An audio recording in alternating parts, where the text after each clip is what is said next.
নষ্ট ঘড়ির কাঁটার মতো থেমে আছি। সময় চলে যায়, কিন্তু আমি পড়ে থাকি ঠিক আগের জায়গায়। চারপাশের মানুষগুলো বদলায়, গল্প বদলায়, শুধু আমিই বদলাই না। আমি দাঁড়িয়ে আছি এক অচল সময়ের প্রহরে, যেখানে আসার রঙগুলো ধূসর হয়ে গেছে।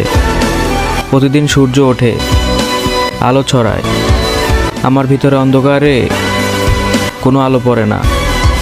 এই পৃথিবীর বুকে আমি যেন এক অপূর্ণ অপেক্ষা, যার কোনো গন্তব্য নেই, কোনো পরিণতি নেই। নতুন দিন শুরু হয়, কিন্তু আমার জীবনের ক্যালেন্ডারের দিনগুলো শুধু কষ্টের পাতায় লেখা থাকে। লোকজন বলে সবাই নাকি সব ঠিক করে দেয়। আমি জানি এই থেমে থাকা আমার ইচ্ছের না, আমার অসহায়তার নাম।